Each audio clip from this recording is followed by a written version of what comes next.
एक काम सांगितलेलं धड होत नाही रे तुमच्याकडनं। अरे बाबल्या, हा तो कच्चा माल येऊन पडलाय बोंबलत तिकडं, तो वेगवेगळा करून ठेवा म्हणून किती दिवस झालं सांगितलंय, तेवढं होत नाही तुमच्याकडनं काम?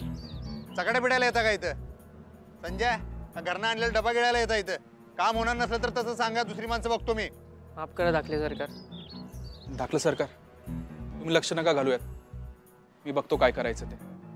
मान्य आहे त्यांना काम संपवायला उशीर झालाय, पण त्यांनी माफी सुद्धा मागितली आहे आणि कामही पूर्ण केले। पूर्ण केले? तुम्ही चिडचिड नका करू। संजय बाबल्या, जा तुम्ही। ए संजय, सॉरी, मला माहित नव्हतं पूर्ण केलं तुम्ही, सॉरी। सांगायचं मग तोंड उघडून। तू अशी चिडचिड का करतोय? कामात ढिसाळपणा दिसल्यावर मग चिडचिड होणार नाही तर काय?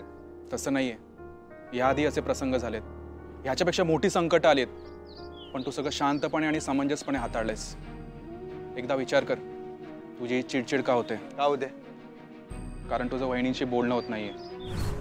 असं काय नाही। असंच आहे, तुला कळत नाही पण तुझी चिडचिड होते। फॅक्टरी गोडाऊनमधले सगळी लोक मला विचारतायत काय झाले सरकारांना, त्यांची तब्येत बरी नाहीये का, असे का वागतायत? याआधी असे वागत नव्हते।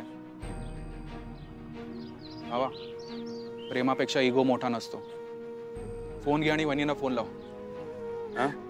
फोन घे आणि वहिनींना फोन लाव। अरे नाही नको, मी गेलतो की एक पाऊल टाकून मी स्वतःहून गेलतो त्यांच्या घरला स्वेटर द्यायला। ते काय त्यासनी कळलं नसेल काय? त्याच्यावर त्यांनी काहीच केलं नाही, फोन केला नाही, मेसेज केला नाही, काय नाही। याचा अर्थ काय?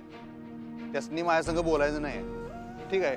नाहीतर नाही, मग आपण पण काय फोन बिन करायचं नाही, राहू दे। फोन लाव वहिनींना। अरे नको नको, अरे येडायस काय तू? काय करायला? फोन लाव। अरे बारक्या पोरांनी करू नको, गबस। क्या येडायस काय?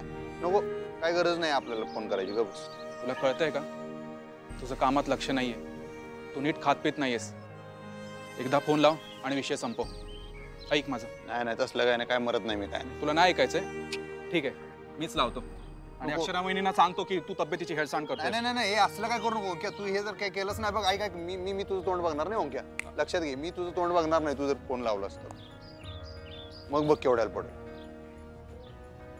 चेष्टा नाही, मी खरं सांगतो।